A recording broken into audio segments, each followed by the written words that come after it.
Bonjour à tous, alors aujourd'hui on va parler d'un drame chinois, Balloon. Et quand je dis chinois, je pourrais même dire tibétain, parce qu'il se passe au Tibet, donc une région de la Chine, une région autonome. Voilà, on va pas se lancer dans des explications géopolitiques. Et c'est l'histoire d'une femme qui est interprétée par Sona Mwangong et de son mari, interprété par Jipan. Donc, dans ce film, ils sont dans une campagne. Donc voilà, ça se passe en paysage rural. Ils ont un élevage, voilà, de moutons, des paysans tibétains. Et en fait, on est à l'époque où il y avait la limitation d'enfants par le gouvernement chinois, donc ce qu'on appelle la politique de l'enfant unique. Donc voilà, vous avez un enfant, c'est gratuit. Après, plus vous en avez, plus vous devez payer. Et donc voilà, ce couple forcément ne veut pas payer plus parce qu'ils ont déjà trois enfants, c'est déjà pas mal.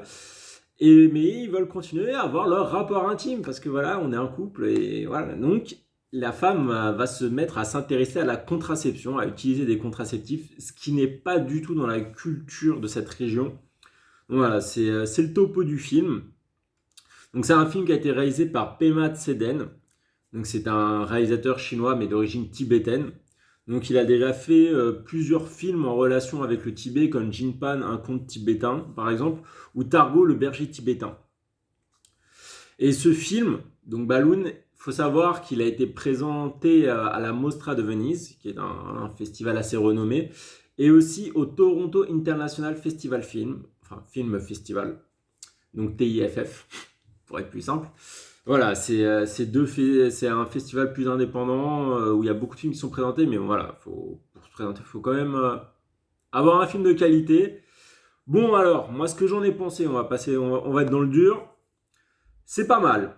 C'est pas mal. Bon, après, j'ai pas été non plus emballé à 200%. En fait, ce qui m'a surtout plu, voilà, c'est la localisation déjà, parce que c'est pas tous les jours que je vois un film qui se passe au Tibet, on va pas se mentir. Et c'est aussi la thématique. Donc voilà, les deux se liant, je trouvais ça assez intéressant. Alors d'un point de vue intellectuel, j'ai trouvé ça, bah voilà, intéressant, c'est le bon mot. Parce que voilà, il y a beaucoup d'apports, on va voir tout ce qui est culturel, notamment la religion, les rapports humains.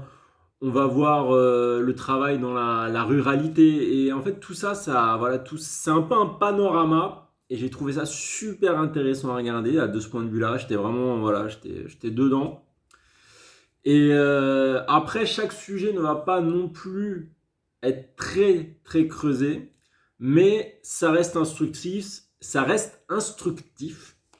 Et il y a notamment certains passages qui sont assez marquants. Je pense notamment à une cérémonie religieuse funéraire, mortuaire. Et ainsi à un passage où il y a un lavage de moutons. Bon, ça paraît bête à dire comme ça, mais ça donne de très belles images. Et j'ai beaucoup aimé.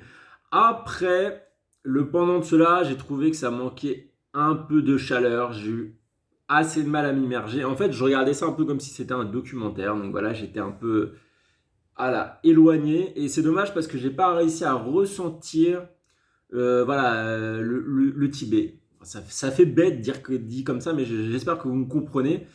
Donc voilà, j'avais l'impression d'être spectateur et non de vivre le film. Et c'est dommage parce que quand on regarde des petits films comme ça, je pense à un film japonais qui était sorti l'année dernière sur le thé. J'ai un petit trou de mémoire sur le film, sur le nom du film. Mais par exemple, voilà, c'était à peu près pareil d'un point de vue intellectuel. On découvrait beaucoup de choses. Mais en fait, la réalisation faisait qu'on arrivait vraiment à s'immerger dedans. Et ce n'est pas le cas ici, malheureusement. C'est pour ça que je garde un peu de recul. C'est notamment dû au fait que on voit beaucoup de choses, mais finalement, pour le cœur de l'intrigue, il se passe pas tant de choses que ça. Voilà, l'intrigue, elle est un peu stagne. Et c'est dommage. Et c'est aussi dû au fait qu'il y a une sous-intrigue avec la sœur. Et en fait, le problème de cette sous-intrigue, c'est qu'elle casse totalement la dynamique et à mes yeux, elle n'apporte pas grand-chose. Et je pense que sans cette sous-intrigue, ça se trouve, j'aurais eu beaucoup plus de facilité à rentrer dedans. Mais c'est vrai que ce cassage de dynamique, ça m'a pas aidé. Entre voilà, le fait que la réalisation ne soit pas faite dans le sens où on est vraiment plongé dedans et le fait qu'il y a ce cassage de dynamique. Voilà, moi personnellement, ça m'a empêché de profiter à 100% du film. Quelques petits mots des acteurs, je les ai trouvés pas mauvais. Donc voilà, on a les deux acteurs principaux qui voilà, fonctionnent bien ensemble, il y a une bonne alchimie. La majorité des acteurs secondaires, c'est des paysans. Donc en fait, le réalisateur leur disait ce qu'il voulait, le résultat de la scène, mais leur donnait pas de dialogue. Et c'est eux après voilà qui remettaient leur vécu, tout ce qu'ils sentaient dans les scènes. Donc ça, je trouvais ça intéressant. C'est toujours intéressant, voilà, quand les acteurs secondaires sont pas tous des acteurs professionnels, parce que ça apporte vraiment une authenticité au truc. Mais malgré tout ça, c'est vrai que j'ai quand même eu du mal à apprécier la poésie, parce qu'on sent quand même qu'il y a une envie de poésie, mais j'ai eu du mal à l'apprécier. J'ai eu du mal et c'est dommage. Par contre, je dois avouer que les paysages sont vraiment magnifiques et ça donne limite envie de faire du tourisme. Non, alors on est dans le lac excusez-moi, du Qinghai, excusez-moi, première fois que je prononce ça en japonais, enfin chinois, oula là, oui, excusez-moi. Et donc voilà, donc reprenons nos moutons. Donc c'est la donc voilà, donc ça se passe autour d'un lac, donc voilà, ces paysages, grande vallée, c'est vraiment sublime à voir. Le point positif. Donc voilà, j'ai pas l'habitude du cinéma chinois, donc c'était sympa. Bon, le cinéma tibétain pas du tout. C'est pas un film qui, je pense, va énormément marcher parce qu'il n'y a pas une très grosse distribution, il n'y a pas eu beaucoup de publicité, malheureusement. Donc voilà, si vous avez l'occasion, vous pouvez tenter votre chance. J'ai trouvé pas mal, donc je pense que vous pouvez tenter votre chance. C'est toujours intéressant, ça peut cultiver. Voilà.